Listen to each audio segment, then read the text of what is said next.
I mean, why would I get in good with him? You know what I'm saying? We good, you know, so we good. We don't argue, fuss, or fight when we see each other. We cordial, we good. So, it was around Thanksgiving. We had got, on November 3rd, me and my mom got into a heated argument. She put me out of her house in Marietta. My cousin came down and took me to the airport. That was a whole big rigmarole. I took a bottle of wine to the head. I was fucked up, and I was just over it. I was very remorseful for cussing my mama out and looking at her. She wanted to fight me in her condition. It was worse than that scene you guys saw with China and at least we wasn't throwing shit at each other, wasn't putting our hands on each other, but it could have gotten to that. But I walked away. As usual, per usual. Anyways, fast forward to Thanksgiving, and my son, why is this mirror like that? And my son, I used to tell him, you need to step up to the plate. You know, your granny needs you right now, right? And so he got mad at me because I cussed my mama, his granny, out. And so he was having Thanksgiving dinner. Everybody was invited. I wasn't invited, which I wouldn't have came no way. And I felt some kind of way because he was breaking bread with this girl that I'm trying to tell him, this lady is trying to kill your grandmama. And he was just like, oh, she got her. We good. It's like, okay. So that's when I took it upon myself to get my own place, get my own apartment in November, okay? In November, got my own place. And my mom requested that I come and, okay, we're going to have to start this over. Why am I going this way? I'm going back to the beach, to the lake. Okay, so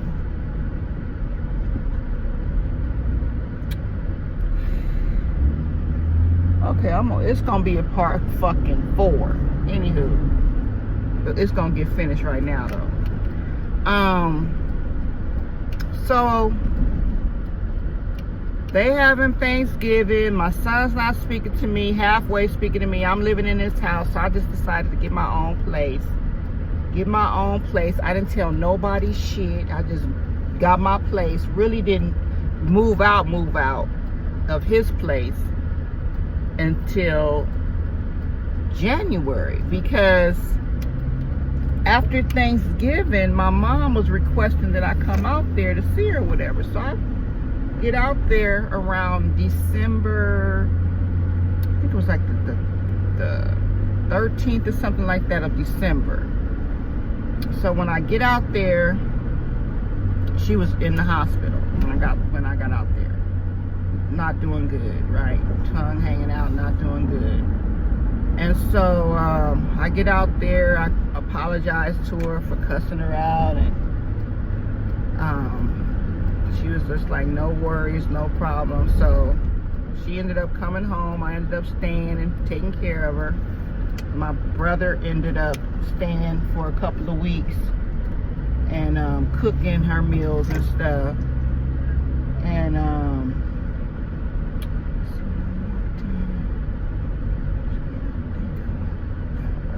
so we were there, you know. She was happy. She had us both, and then she would come in the room, and I would come in the room, and she would be like, she was just so happy because he was in there cooking for her, and she had us both there, and you know. So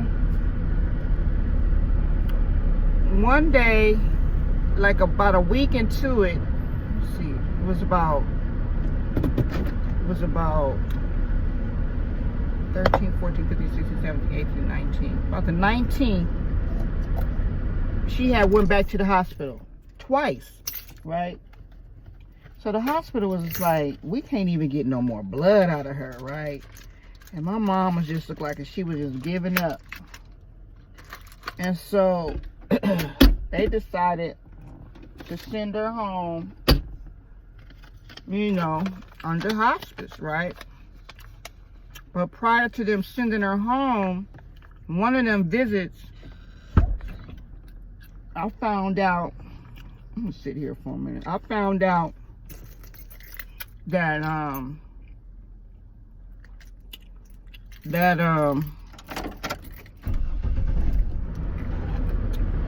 they have found meth in my mama's system.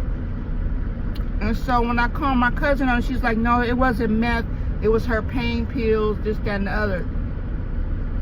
So I'm like, oh, okay. Because I was going to, sure enough, come out there and, you know, find out what the fuck was going on. Why is meth in my mama's system, right? So she comes home. We doing, you know, we doing okay. She's just, you know, doing okay. And then she just, a couple days later, she said, I'm having the worst pain I ever had in my life. I have it in my life, my stomach, I can't take it. I said, well, mommy, do you want to go to the hospital? She was like, yeah. She had a doctor's appointment the next day. She's like, yeah.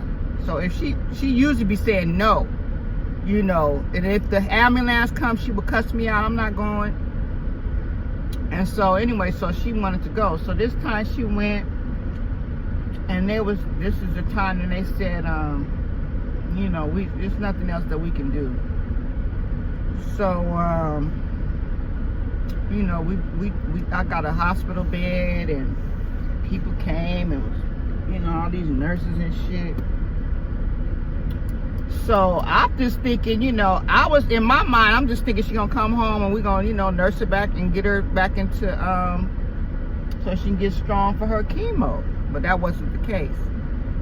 So when they sent her home and the nurse came, she was just like, and we was in there cooking, she was like, well, she don't need nothing to eat.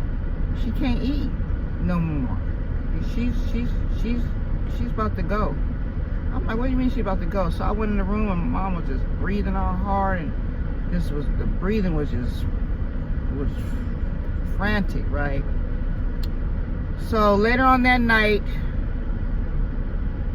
some folks from LA came and they sat with her and they was praying with her, and I just stayed in my room because it was a lot. You know what I'm saying? It was a lot, and all these fake phony motherfuckers coming up there, and you know, because me and my mom used to sit and talk. She was just like, yeah, I'm not helping none of them motherfuckers no more. Nobody come and help me, you know, this, that, and the other. So she was just fed up with a whole lot of shit, right? So she passed that night. So we, you know, making funeral arrangements. No, prior to her passing, that night, it got heated up in that house, right? My brother was like, oh, I'm gonna take care of everything and this, that, and the other, and just calm down. And all of a sudden he started cussing motherfuckers out. I was just like, I thought he didn't cuss, right? So my mom passed, gave her the funeral, beautiful service, and now we at the point where she left this will and this trust, and it wasn't signed. So she left a whole big old mess. So get what though? We in probate. That's all I gotta say about that. Me and my brother in probate. He wants everything and want to give me and everybody else 2 cents on the dollar when he puts all this money into, he got these big dreams, right? No, you cash me out and you go and handle your dreams. All right, sir. But yeah, my mom, she was a cold piece of work. She abandoned me, threatened me, pulled guns on me, I mean, we had a tumultuous relationship. It was very toxic. I used to always try to bid for her love. When I went to work for the airline, I used to win these trips every year, right? Because I was a super seller, right? And I would take, that would be our mother-daughter trip, right? We used to have so much fun on those trips, though. We did. I took her to Paris. I took her to Amsterdam. We went to the Bahamas. We did a lot of shit. You know what I'm saying? But her body was done. Her body was done. Her spirit lives on forever. She's a eternal being. You know what I'm saying? She's all around, and her energy will never die. So that's all I got to say about that. You know, life goes on, right?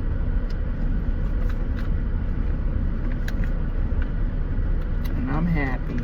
She left, I got all her clothes and shoes, and she had a lot of shit. And it was so funny in all her books. So funny that a lot of the books that she had, I had. We had so much in common, and we really didn't even have a relationship. And this guy who used to clean for her, he used to come and clean for me and tell us how much alike we were. I had this hat on with a t-shirt, but I had to take that t-shirt off because I was looking like a what they call them dykes that be looking all hard.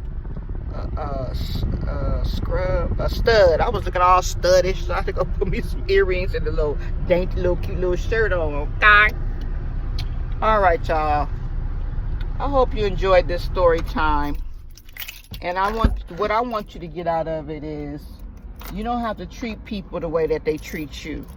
Don't let nobody take you out of your character. You know your heart, and you know what God put you on this planet for. You know what I'm saying? So, create a great journey. And,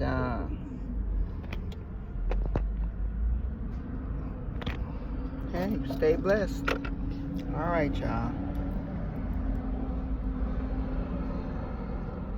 My champions. Peace.